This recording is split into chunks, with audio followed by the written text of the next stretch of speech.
What's up, everybody? It's your boy, Mr. 502 Cashberry 101, and today I'm on the review with you guys TLC 2011. And we were supposed to do this last night, but somebody went to fucking go to sleep. And then right to Dekevion. Are you ain't got nothing to say? Are you going to give you a silent treatment now? Yeah, man. You ready to look like I'm crazy now? Okay. Anyway, overall, well, I'll tell you that at the end of the show. Let's start off with the first match. And the first match was Zack Ryder to defeat Dolph Ziggler for the United States Championship. Now, I knew that Zack Ryder was going to win. I just felt it. The moment that I actually knew he was going to win is when they ejected Vicky from ringside. And you all know, like, when somebody's manager gets ejected from ringside, they're going to lose. So I already knew Zack was going to win. Dekevion, what you talking about it? The Rough Rider has to be the worst move ever. And I also want to know what they're going to do with the Dolph Ziggler now that he's lost. Because he was the champion and they still quite didn't use him. But we'll see what happens. Okay, and I like that match. It was a good match, and I enjoyed it. Did you enjoy that match, Dekevion? I was really excited, but you know, Zack Ryder sucks. So. Okay, let's go to the next match, which was Air Boom defeats Primo and Epico. Now, I'm happy that they're getting some different tag teams to go against Air Boom, like Primo and Epico and the Usos. Because this past Friday on SmackDown was the Usos versus Primo and Epico.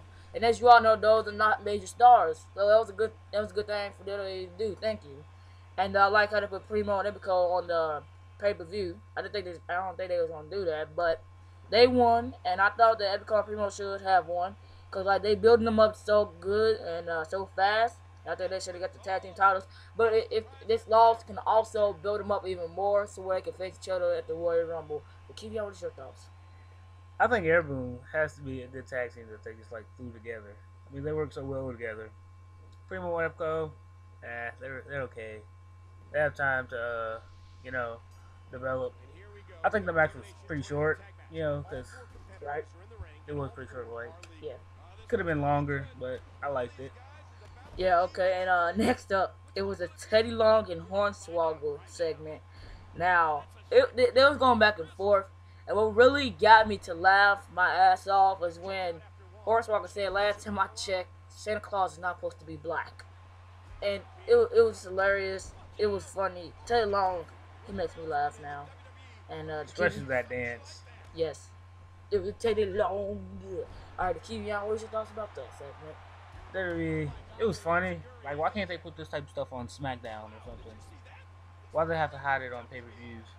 There was a lot of sex talking going on in this too. He said, "I'll kick you in your Christmas ornaments" or something. Yeah. Yeah, that was pretty funny. And then, like, once I was talking about, like, because Teddy Long called him a kid, he said, Teddy, I'm not a kid.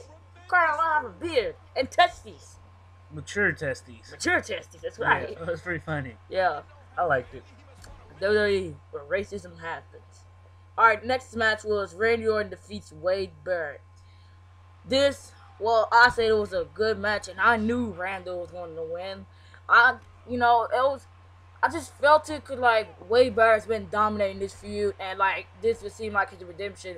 It just seemed like tonight was everybody's redemption. Like, everybody to overpower the people they wanted to face. And I like the way it finished the match with a super RKO into the table. But if you notice, when he RKO into the table, Wade Barrett's legs just went to the table, not his whole entire body. But, Dekevion, what's your thoughts about that match? I think it was a good match. I personally think the match should have ended when they were like standing on the apron fighting each other, so-called. He should have wastelanded them through or RKO'd them. I think it would have made for a better ending. And I can also tell at the end when Randy was going to end, because his freaking feet was hanging off the table. Like, really, Randy? Really? Thought you were better than that. Okay, let's go to the next segment. The Bellas and the Teddy Long segment. You probably wonder why we talk about this segment. It's only because we thought this was funny. And I say that Teddy is wanting to be a pimp. That's all I want to say. Because he does so many things with girls. He just wants to be a pimp. He's so lonely. I think he got the wife, though. What is your thoughts about this, Dekevion? I want to know how Teddy Long's not afraid to talk to the Bella twins, but he starts stuttering and sweating every time he gets around Oksana or something. I think that's pretty stupid. I don't know what they're doing Oksana. Like, every time she comes in, they play that music and a lights hit. It just seems so realistic. It just says WWE is fake. It doesn't make sense. It also screams she's a slut. Yes. What? But I I think she's pretty cute. I liked it better when she had a different hair, because I know her real hair ain't blonde. I mean black. I think she looks better black. And what was I about to say? Oh yeah, he tried to give his number to the Bella twins. It was like, Teddy, what are you gonna give us for Christmas? He was like, yada yada yada. Here's my number. Call me or something like that. Pretty stupid. Yeah, I didn't like that. And I thought that this segment was just the way that he could set up the match between Jack Swagger and Sheamus like it was on Raw or SmackDown. That's what we both thought.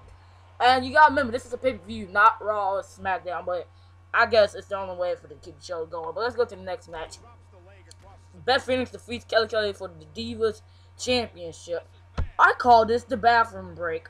And it was okay when I came back from the bathroom because I actually went and go take a shit. But I think that Beth and Kelly, if they're going to keep feuding, they should finish it in the Extreme Rules match. Just settle all their things out because, back then, they had a triple threat extreme hardcore match between Trish Stratus, Victoria, I forgot the last person's name. Somebody help me out here in the comments. But yeah, they actually had a Divas Hardcore match, and you see people in TNA, they're doing that too. So why not have it in the WWE, And Dekevion, what's your thoughts about this? I like this match. I don't know why. I took a bathroom break at the beginning. You said some good things happened at the beginning. Yes. But I wish I would have seen it. These are two good divas.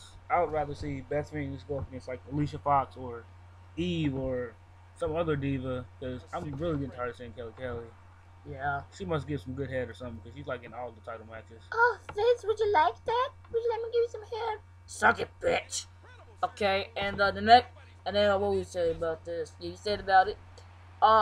Next was the Rio and Migs segment. It's the last segment we want to review. We both feel that Ricardo Rodriguez is going to turn on Alberto Del Rio sooner or later. Because in this segment, Alberto treated him like crap, basically. And then Ricardo risked his life to go help, Del Rio win the championship. He went through his table. But yeah, I think Ricardo's going to turn on Del Rio sooner or later. And when this happens, This is going to open up Ricardo Rodriguez's career. Yeah, because he's an actual wrestler. He wrestles in FCW. He's pretty good, too. He's a high flyer. Yeah, I like his outfit there, too. So let's go to the next match. Triple H defeats Kevin Nash. Good match, but it was slow and sloppy, yet I was still entertained. It still entertained me, and it was a great ending. Like, I liked all the things they did in this match. Like, I liked how Triple H was just destroying him, how he went out to the leg, very smart, and just like how Triple H was supposed to be. And they went out, it was all out brawl. It reminded me of WrestleMania 26 between Bret Hart and Vince McMahon. It wasn't a match, it was a brawl. Kevion, what was your thoughts? This had to be my favorite match on the card, considering I fell asleep on the last match, because I really got tired. What was the match before the last match? We'll get to that later. Just come on, talk about this match. Whatever match it was pretty boring. Put me to sleep. But it was a good match, I liked it. Best match on the card for me that I've seen. Okay, let's go to the next match, which was set up earlier, and we thought this match did not need to happen, but of course it was Sheamus defeats Jack Swagger, just a regular match they just put together by Teddy Long, and this was a pointless match. It was just so the show could stay on time. It actually didn't even end on time. It ended like 10:45 or something. It's supposed to end at 11. So this match could have just stayed out of it. And, it was an okay match. It was just a match so that Sheamus can get noticed more or whatever. And what's your thoughts about this, Kevion? I hate this match. It was very pointless. There was no need to put this match on. Horrible match. I think they shouldn't have made Jack Swagger the World Heavyweight Champion if they're going to do this to him. Because I like Jack Swagger, and I just personally think Sheamus sucks.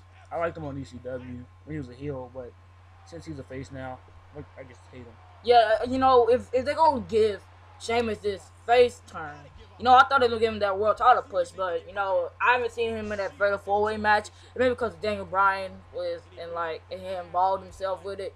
But, if they're going to do this to Sheamus, I think he should get his world title push, because basically they ain't got nothing to do with him now. Because he's just basically just fighting people for random reasons, picking fights with nobody. I like I think they should put him in the Intercontinental title picture Yeah, to get it more prestigious.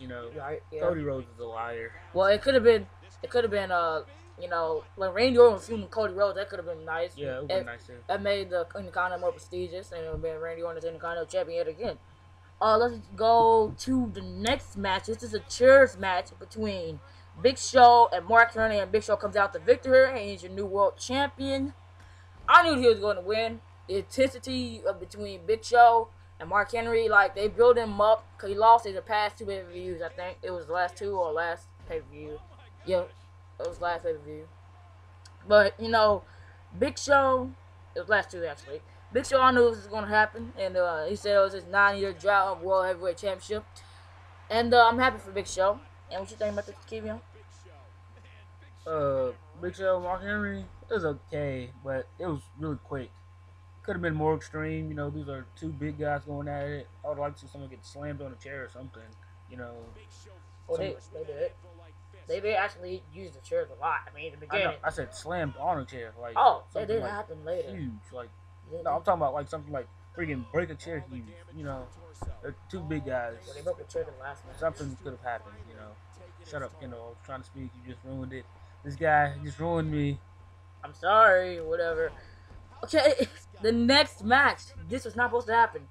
Daniel Bryan defeats Big Show for the World Heavyweight Championship. I am happy that he won, and I think that it's gonna make Big Show. It's gonna make Big Show make a heel turn. Cause if you notice at the end, Big Show just got up right after, and Big Show looked. He kept looking at Daniel Bryan. I sense that Big Show gonna get a heel turn. But my thoughts about Daniel Bryan winning right now. How is he gonna be able to defend his title against Mark Henry and Big Show? Now, those are 2 big guys. I know Daniel Bryan can hold his own, but I don't think he'd be able to go against them 2 and keep his world title. But if he does, then God bless my soul for me for lying. And yeah, I think he's gonna lose it or he's gonna be able to keep it. Depends on how they work with him. What's your thoughts about this? That was a little confusing what you said. He's going to lose it or he's going to keep it. Of course, he's going to lose it or he's going to keep it. But I think it was pretty funny. Like, when you guys watch it on Friday or Monday, or if you watch Superstars, watch how Big Show gets, he's dead. He's knocked out. And then right after Daniel Bryan pins him, he wakes right up. How does that happen? I don't know. But, Well, Big Show got knocked out because he got DDT'd on a chair. Yeah, Mark Henry DDT'd him on a chair. He was out cold. And then Daniel Bryan's music plays because the crowd was screaming, Bryan, Bryan, Bryan. So he turns it in and he pins him, and then Big Show wakes right up. Pretty stupid.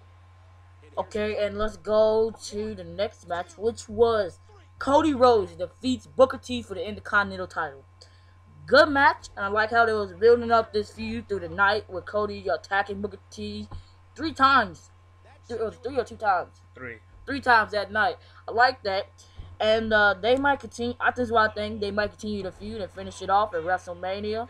Because, with Cody Rhodes winning here tonight, it can make Booker T to maybe go back. He wants his vengeance. He maybe could continue this feud at the Royal Rumble, And then Booker T will probably come out of retirement, and this will actually happen. And you'll see a great match at WrestleMania. I think Booker T did a good job because he got attacked 3 times. Cody Rhodes, I like him, but I don't like what he's doing with the Intercontinental title. He said he's going to make it more prestigious, but when you attack someone before a match 3 times to not defend your title, I wouldn't say you're making it more prestigious. But you are building onto the rivalry. Yeah, and he didn't even finish it with the crossroads. He hit him with 2 beautiful disasters. That I like that. Just before that happened, I told Dekevion, didn't Cody Rhodes defeat somebody with the beautiful disaster? Which, he defeated, and Cody Rhodes defeated him with 2 beautiful disasters. And let's go to the last match of the night. And Dekevion, you can't say shit about this because you're fucking asleep. The best match of the night, CM Punk is still your WWE champion as he defeats The Miz and Alberto Del Rio in a TLC match. Best match on the card. Great match. I like how the fans reacted to CM Punk. It was great. When he came out, it reminded me of Money in the Bank, and they kept chanting CM Punk through the whole entire night. It was nice. I enjoyed it. My favorite part of the match was when Del Rio insecurity CM Punk off the top rope, and Punk fell to the side, not into the ring, but into the concrete floor, and he fell to that table. That was a great table spot. I enjoyed that, and when Punk got handcuffed to the ladder, I thought it was gonna be over. But yeah, he's smart. They made CM Punk look smart in this match. He kept breaking out of it. He went against all odds, and then when they tried to do it to him again, to the second turnbuckle, when Miz tried to handcuff him again, because after he broke out, the handcuff was still stuck on him. I think that they're gonna have Miz and CM Punk feud, and then they're gonna fight each other at the Royal Rumble. Cause like we already seen enough of Del Rio and Punk. Why not have Miz and Punk? Since Miz is not with R-Truth no more, it's not doing the tag team no more. I think this would be a perfect setup for the next feud to go into the WWE Championship at the Royal Rumble. Dekevion, what was your overall rating of this pay-per-view? A lot of distractions. The feud wasn't really built up, so I give it about, out of 5 stars, I give it a 3.5. Well, that's okay. And I like to give this out of 5 stars. I like to give it a 4 out of 5 stars. But it entertained me through the night. But yeah, some things that made me kind of mad, like the Jax Records and Sheamus match. It really pulled it down for me. And excuse me.